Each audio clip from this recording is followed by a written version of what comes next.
현대차가 세계 최초로 수소전기 대형 트럭 양산 체제를 구축하고 유럽 친환경차 시장 공략에 나섭니다. 올해 12월부터는 제2금융권 고객도 오픈뱅킹 서비스를 이용할 수 있을 전망입니다. 이스탄공이 오늘 열흘 만에 다시 임시 주주총회를 열었다 무산됐습니다. 제주항공의 인수 여부는 이르면 오는 7일 결정됩니다. 정부가 20년 만에 부가가치세 간이과세 적용 기준 금액을 6천만 원으로 상향하기로 했습니다. 센 경제라이브 시작합니다.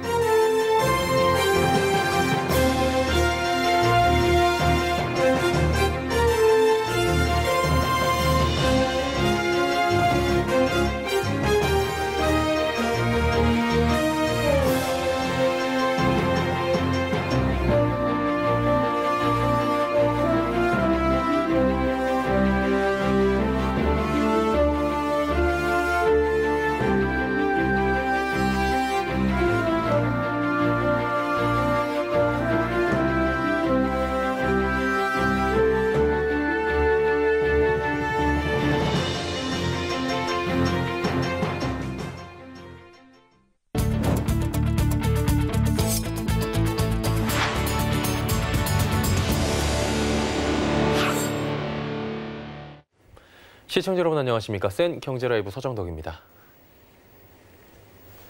현대자동차가 세계 최초로 수소전기 대형 트럭 양산 체제를 구축하고 유럽 친환경 상용차 시장 공략에 나섭니다. 현대차는 오늘 전남 광양시 광양항에서 수소전기 대형 트럭인 액시언트 수소전기 트럭 10대를 스위스로 수출했다 밝혔습니다. 액시언트 수소전기 트럭은 차량 총 중량이 34톤급인 대형 카고 트럭으로 1회 충전 시 주행거리는 약 400km, 수소 충전 시간은 8분에서 20분가량이 걸립니다. 현대차는 올해 말까지 40대를 추가로 수출한 뒤 오는 2025년까지 단계적으로 총 1,600대를 스위스에 공급합니다. 현대차는 향후 유럽 전역으로 수소 화물차 공급을 확대하고 나아가 북미 상용차 시장에도 진출할 계획입니다.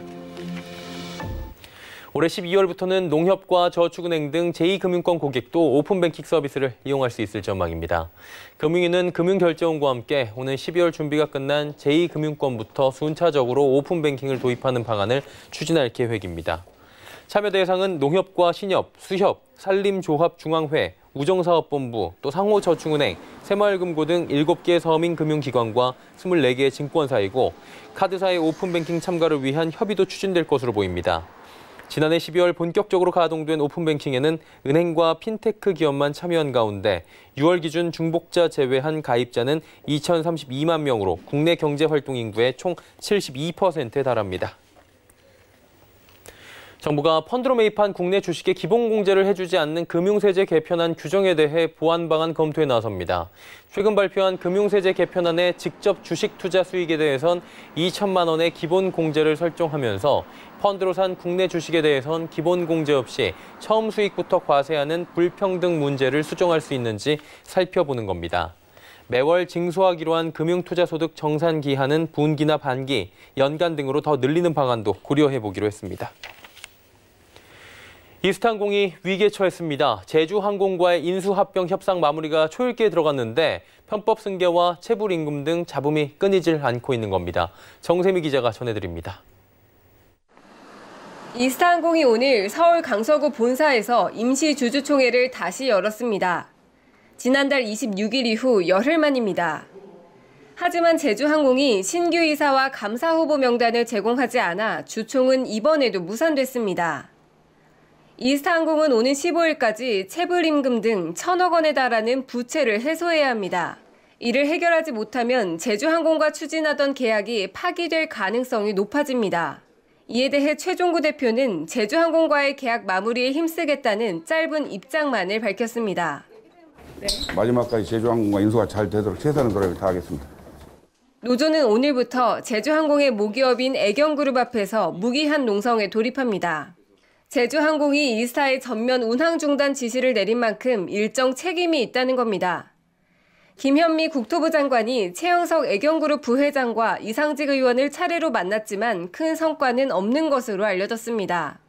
국토부 인허가 없이는 아무것도 할 수 없는 그런 국토부의 지원이 절실한 업종이다 보니 이제 정부가 적극적으로 나서야 될 시기인데 좀 다소 늦은 감이 있지만 그 애경 본사 입구에서 총 걸기대 계획돼 있고요.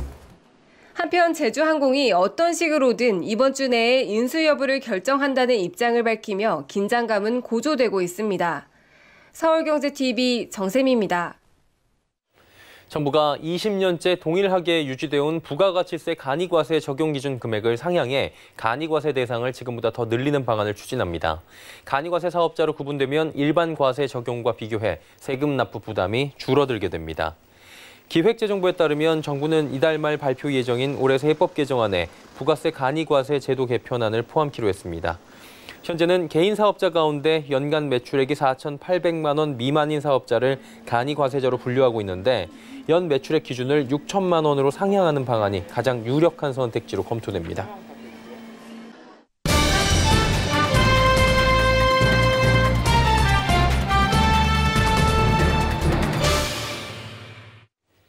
코로나19 재확산 소식에도 경기 회복 기대감 등의 제한적인 하락을 보이는 등 유동성 장세가 여전히 이어지고 있죠.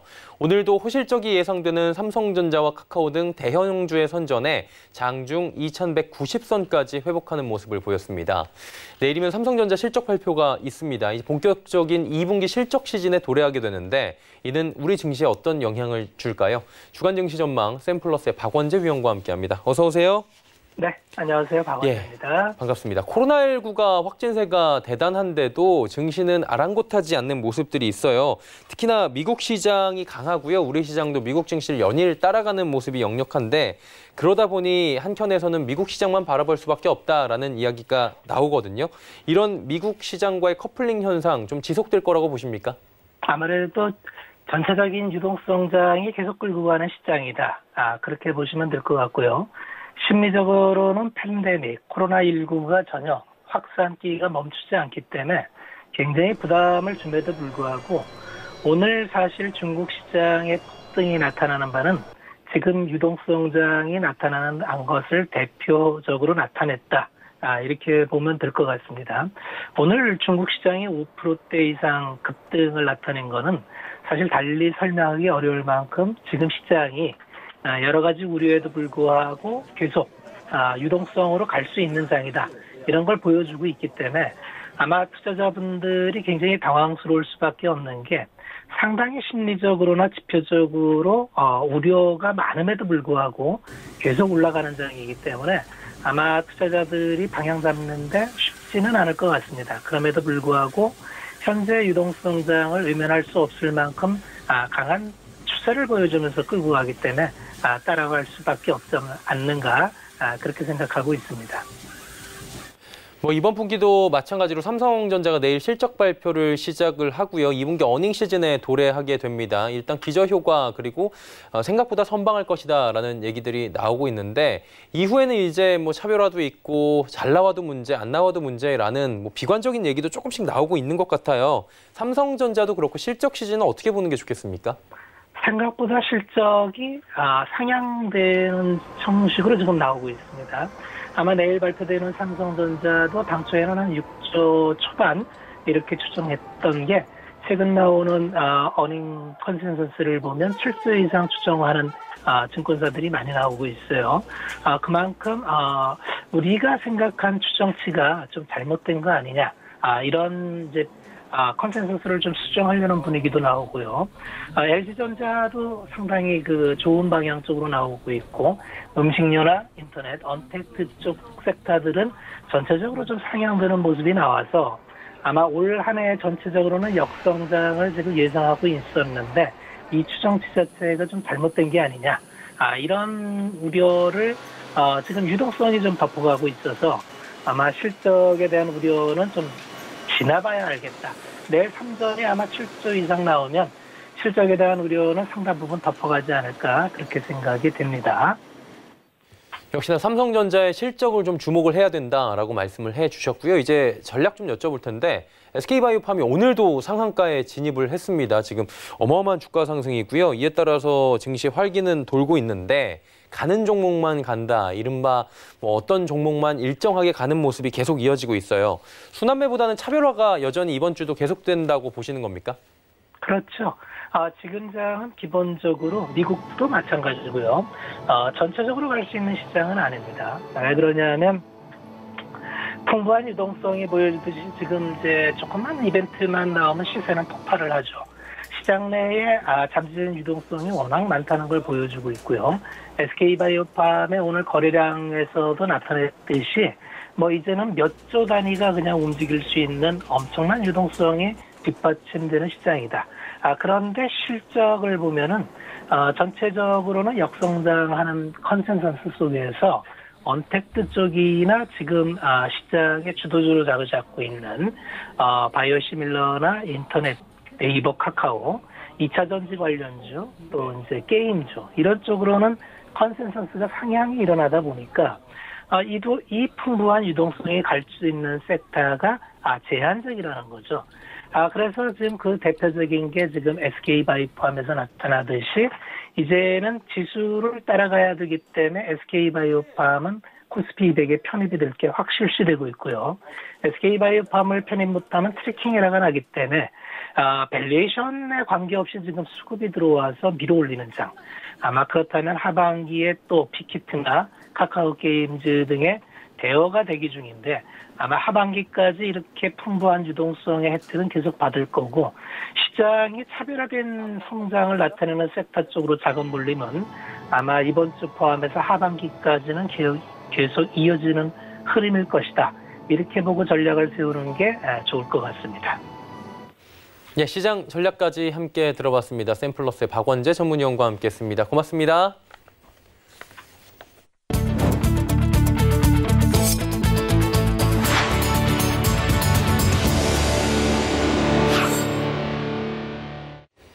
문재인 대통령의 주택 공급 물량 추가 확보 지시에 따라 일각에선 4기 신도시까지 거론됩니다. 전문가들은 4기 신도시가 3기 신도시처럼 수도권 등 외곽 지역의 공급을 늘리는 방안이라면 실효성이 떨어질 수 있다고 지적합니다. 수요가 많은 서울에 공급을 늘리는 방안이 필요하다는 건데요. 지혜진 기자가 전문가들의 의견을 들어봤습니다. 문재인 대통령이 지난주 김현미 국토교통부 장관에게 발굴을 해서라도 추가로 공급 물량을 늘리라는 특별 지시를 내리면서 일각에선 4기 신도시 가능성까지 점쳐지고 있습니다. 여기에 내년 서울 아파트 공급량은 올해의 절반 수준이라는 부동산 업계의 관측까지 있는 상황. 부동산 전문가들은 3기 신도시처럼 서울이 아닌 수도권 지역에 조성하는 4기 신도시는 실효성이 없을 것이라고 입을 모읍니다. 4기 신도시는 어쨌든 신도시니까 외곽에다가 할 수밖에 없잖아요. 지금의 문제는 사실상 그 서울 도심의 공급을 늘리는 방안 외에는 별로 처방이 없거든요. 근데 공급만 늘린다고 또 될 문제도 아니고. 이에 추가 공급 지역으로 강남구나 서초구 등의 3등급 이하 그린벨트가 다시 거론되고 있습니다. 하지만 전문가들은 서울시의 반대 기조가 워낙 강해 현실 가능성이 떨어진다고 보고 있습니다. 아무래도 서울 그린벨트 해제 같은 경우에는 서울시의 반대를 좀 넘어서야 되는 부분이 있어가지고요. 단기에 나오기는 조금 어렵지 않나. 업계는 공급 부족에 따른 전세난이 본격화할 조짐을 보인다며 실효성 있는 공급 대책을 촉구하고 나섰습니다. 서울경제TV 지혜진입니다. 인도 내 중국산 불매 운동이 거세지며 LG전자의 스마트폰 판매량이 2달 사이 10배가량이 늘어났습니다. 중국에 이어 세계 2위 스마트폰 시장인 인도에선 최근 중국 업체의 저가 물량 공세로 인해 국내 스마트폰이 힘을 쓰지 못하는 상황이었습니다.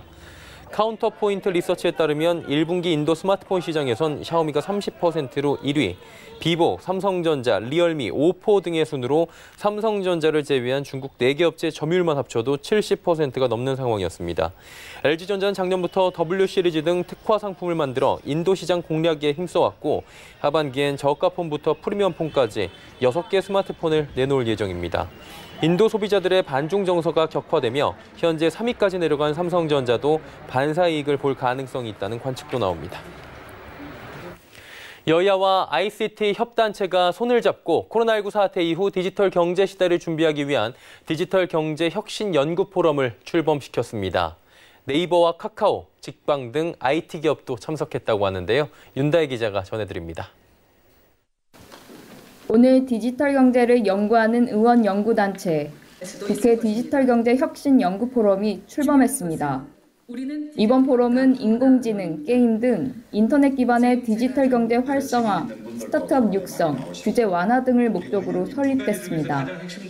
공동대표인 허은하 의원은 한 형사를 통해 현 상황을 진단했습니다. 우리는 지금 선점과 도태의 경계에 있는 것입니다. 선점과 도태의 경계를 극복하는 유일한 방법은 혁신입니다. 정부의 디지털 뉴딜 정책은 국가 혁신, 경제 성장을 위한 것에는 초당적으로 협력해 나갈 것이며 협력을 넘어 국정의 파트너로 함께 주도해 나갈 것입니다. 허 의원은 첫째, 디지털 환경에서 통신사와 온라인 기업들이 상생을 넘어 생산과 판매, 소비 등 모든 생태계 구성원의 굿딜과 하나의 산업 분야가 아닌 모든 산업 구조를 바꾸는 패러다임 전환으로 전 산업군을 넘는 빅딜이 필요하다고 했습니다. 마지막으로 인터넷 발견은 새로운 세계관의 시작이고 디지털 경제는 세계 경제의 시작이라는 가치와 철학을 확립하는 그레이트 딜이 이뤄져야 한다고 강조했습니다. 출범식 이후 이어진 자담회에서는 전 산업에서 디지털화가 이뤄지도록 정부 차원의 논의와 제도 지원이 필요하다고 기업들이 언급했습니다. 디지털 회사들만 움직일 때가 아니고 이게 전체의 전 산업 분야에 걸쳐서 디지털로 전환되는 이 시기는 사실 일개 기업의 움직임의 빠른 속도만으로는 대응하기 어려운 부분들이 있기 때문에 이 정부 차원에서 전체적인 차원에서 어떻게 빠른 속도로 갈 수 있을 것인가에 대한 논의들은 이제 제대로 해야 될 때가 아닌가라는 생각이 듭니다. AI 기술이나 데이터를 활용을 해서 질병이 굉장히 팬데믹하게 갈 조짐 같은 것들을 좀 미리 좀 정확하진 않지만 그렇게 좀 예측할 수 있는 그런 방법들은 없었을까? 인구들이 이렇게 많이 사람들이 모이는 밀집 지역이나 이런 부분들을 미리 좀 저희가 그 데이터화하거나 아니면 지도화시키거나 이렇게 정보로 제공해 줄 수 있는 이런 것들은 좀 할 수 없었을까? 근데 이런 부분들의 활용이 사실은 이걸 이제 잘 기술적으로는 준비는 되어 있습니다만은 활용을 하려면 또 이런 어떤 허가랄지 제도의 어떤 이런 부분들의 서포트가 돼야 이게 되는 부분이어서 이번 기회를 통해서 활성화될 수 있으면 좋을 것 같다. 서울경제TV 윤다입니다. 70년 전 경기도 오산시 중미령 고개에서는 한국전쟁에 참전했던 유엔군과 북한군의 최초 지상 전투가 있었습니다. 당시 유엔 스미스 부대는 수백 명의 사상자가 발생하면서도 북한군의 남진을 지연시키는 데 큰 역할을 했다고 하는데요. 전쟁의 아픈 상처와 숭고한 희생이 깃든 오산 중미령 고개 일대가 이제 평화공원으로 탈바꿈했다고 합니다. 설석용 기자가 전해드립니다. 한국 전쟁 당시 유엔군과 북한군이 최초 지상 전투를 벌였던 경기도 오산시 중미령 고개. 당시 미 스미스 특수임무부대원 540명은 36대의 전차와 5천여 명의 병력을 앞세운 북한군과 6시간 동안 대치했습니다. 스미스 부대원 180여 명이 사상했지만 북한군의 남진을 지연시켜 낙동강 방어선 구축에 큰 역할을 했습니다. 70년이 지난 중미령 고개는 전쟁의 상처와 숭고한 희생을 기리는 평화공원으로 조성됐습니다. 공원에 함께 마련된 스미스 평화관에는 참전 용사들의 전쟁 당시 모습을 다시 볼 수도 있습니다. 남북 화해 협력의 시대, 또 전 세계 평화의 시대에 평화의 가치를 드높이고자 6.25 전쟁 70주년을 맞추어서 저희가 전쟁을 추모하는, 전투를 추모하는 추도식과 함께 평화의 전당의 개장식을 오늘 하게 되었습니다. 구추전 기념비 헌화로 시작된 이날 행사는 박삼득 국가보훈처장과 해리 해리스 미국 대사, 반기문 전 유엔 사무총장과 한미연합사령부 등 관계자 100여 명이 참석해 참전 용사들에 대한 넋을 기렸습니다. 오산시는 스미스 특수임무부대 참전 용사 루이스 패터슨에 대한 감사패를 그의 후손에게 수여하고 평화공원 조성을 위해 노력한 공로로 미래 한미재단 이사장 김창준 전 미연방 하원의원 등에게는 상패를 수여했습니다. 대한민국 정부와 국민들은 스미스 부대원들을 비롯한 모든 유엔 참전 용사분들의 용기와 투혼을 잊지 않고 앞으로의 대한민국 역사에서도 영원히 기억할 것입니다. 전쟁의 아픔이 묻어있던 중미령 고개는 전쟁의 시작에서 평화의 시작을 알리는 역사적인 공간으로 탈바꿈했습니다. 서울경제TV 설석영입니다. 안녕하십니까.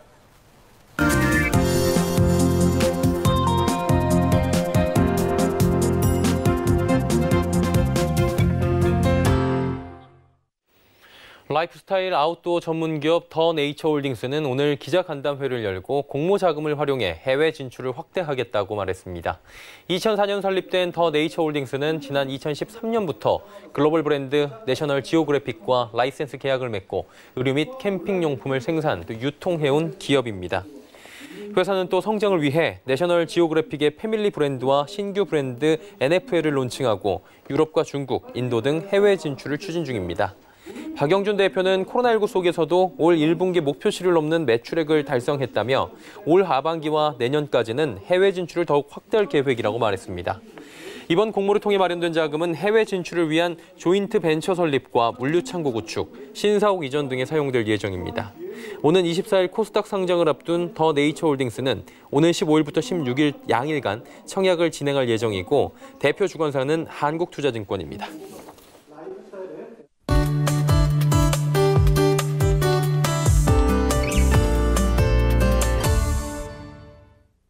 세계 모든 나라가 코로나19로 인해 올 초보다 경제가 조금 더 위축되고 생산 소비는 줄어들 것이다 라고 전문가들은 보고 있죠. 자, 이로 인해 많은 나라들이 빚과 적자, 또 높아진 실업률로 위기를 맞을 가능성이 높다는 전망도 함께 나옵니다. 많은 나라들이 포스트 코로나로 위기를 극복하고 성장하기 위해 대대적인 경기 부양책을 시작했는데요. 그래서 오늘은 어떤 방법으로 포스트 코로나의 경제 성장을 이뤄야 할지에 대해 알아보도록 하겠습니다. K웨더 반기성 센터장과 함께합니다. 어서 오세요. 네, 안녕하세요. 네, 반갑습니다. 지난번에 저희가 코로나를 좀 극복하고 새로운 경제 성장, 이 그린 뉴딜이다 이런 얘기 해본 적이 있었잖아요. 네, 그렇죠. 뭐 지금 거의 모든 세계 모든 나라들의 예. 화두가 그린 뉴딜이죠. 맞아요. 실제로 새로운 경기 부양 정책을 펼 때 이제는 그린 뉴딜로 가야 한다는 건데요. 그러나 아쉽게도 실제적인 정책으로 들어가 보면은 무늬만 그린 뉴딜일 뿐 여전히 화석연료 산업 지원 등 예전의 경기 부양책을 답습하는 것 같습니다. 예. 그래서 오늘은 어떤 것이 정말 최선일 것인가에 대해 좀 말씀드리고자 하는데요. 지금 세계의 기후변화는 우리가 생각하는 이상으로 정말 심각합니다. 단순하게 기온만 봐도 올해 세계에서 가장 추운 남극이 영상 20도를 기록을 하더니 6월에는 북극권에서 영상 30도, 그리고 6월 20일이었죠. 사람이 살고 있는 지역 중에 가장 추운 지역이라고 하는 러시아의 베르호얀스크가 영상 38도를 기록을 했습니다. 근데 이게 말이 됩니까? 우리나라 서울이 한여름에 38도가 올라가면 뭐 엄청난 폭염이라고 그러지 않습니까? 그런데 6월에 북극권에서 가장 추운 지역이 영상 38도라니까. 자, 이게 무슨 얘기냐면 이제는 우리가 예상하기 힘든 기후변화가 다가오고 있는데 이제 기후 전문가들은 코로나19의 재앙은 앞으로 닥쳐오는 기후의 변화에 비해서는 아무것도 아니다 이렇게 얘기하고 있습니다. 무서운 얘기네요. 이 기후변화를 막으면서 경제 성장을 함께 해야 되는 이런 정책들이 이제 가장 중요하다 뭐 이런 얘기겠어요? 그렇습니다. 뭐 지금 세계통화기금이죠. IMF. 예, 그 총재인 크리스탈리나 게오르기에바 총재는 6월 3일이었죠. 코로나19를 극복하기 위한 세 가지 요소를 제시를 했는데요. 예. 더 푸르게, 더 영리하게, 더 공정하게입니다. 그런 역사가들이 오늘 되돌아보면 대역전의 시대가 될 수도 있다. 국제통화기금은 각 나라에서 위기를 극복하고 성장을 촉진하기 위한 경기 부양 대책을 접하고 있다. 이러한 대책이 미래가 더 푸르게, 더 영리하게, 더 공정하게 될 수 있도록 정책을 집행해야 한다라고 밝혔는데요. 그의 핵심은 기후변화 대책과 연관이 됩니다. 그는 기후변화 대책과 관련해서 정부는 공공투자와 민간투자 인센티브를 제공을 할 때 저탄소 또 기후회복 성장을 맨 앞에 놓아야 하는데 예를 들어서 탄소세를 이용할 필요가 있다. 이렇게 주장을 했습니다. 네. 이번 코로나 위기에서 디지털 경제가 크게 성장했다라는 말이 있는데 이에 대해서 IMF 총재 말씀하셨으니까 이분의 의견은 어때요? 그렇죠. 그는 이번에 이제 디지털 경제가 크게 성장을 했는데 이것이 디지털 불평등으로 가서는 안 된다고 하면서 디지털 분야의 성장과 이윤이 사회 전체적으로 골고루 누릴 수 있어야 한다고 밝혔는데요. 그는 코로나19의 대유행이 불평등을 심화시키고 있다. 즉 각 나라가 사회 안전망과 평등한 교육과 기회 접근 등에 좀 더 투자를 한다면 지금보다 훨씬 더 나은 사회가 될 수 있을 것이다 라고 말했습니다. 그런데 말이죠, 이런 의견은 IMF 총재뿐만 아니라 우리나라 대통령 직속 국가기후환경회의 반기문 위원장도 말했죠. 그는 코로나19 경제위기 극복을 위해서 대규모 지원 방안을 마련한 현 시점이야말로 대기 오염과 기후변화를 동시에 해결하는 정책적 행동의 절호의 기회라는 기고문을 6월 17일이었죠. 영국 일간지 파이낸셜 타임즈에 올렸습니다. 예, 반기문 국가기후환경회의 위원장 같은 경우에 유엔 총장 하셨잖아요. 그 당시에도 기후변화에 관심이 좀 많으셨던 걸로 기억이 나고 2015년도였나요? 파리 협약을 이끌어낸 분이기도 하죠. 아, 그렇죠. 예. 그분은 항상 평소에도 인류의 미래라는 건 기후변화 문제라도 해결하지 않고는 희망이 없다. 이렇게 보고 계시거든요. 반기문 위원장은 기고문에서 매년 700만 명의 사망자를 내는 대기 오염이 이번 코로나19 팬데믹 충격을 심화했다 하면서 인류는 앞으로 코로나19와 같은 시련에 다시 직면할 수 있다라고 경고를 했습니다. 그러면서 경제회복 과정에서 각국 지도자들이 내릴 결단이야말로 미래에 우리가 깨끗한 공기를 마시게 될지 더 나아가서 인류 생존을 지속할 수 있을지 결정할 것이다라고 주장을 했는데요. 예. 그는 녹색 일자리, 재생에너지, 청정기술 보급에 우선순위를 부여해야 한다면서 자동차 대신에 도보나 자전거, 대중교통을 이용할 수 있도록 인프라 투자를 장려를 하고 중앙정부도 지원을 확대해야 한다라고 주장을 했습니다. 예. 자, 오늘은 포스트 코로나 시대의 경제 성장법에 대해서 이야기 자세히 나눠봤고요. K외의 반기성 센터장과 오늘도 함께했습니다. 고맙습니다. 네, 감사합니다.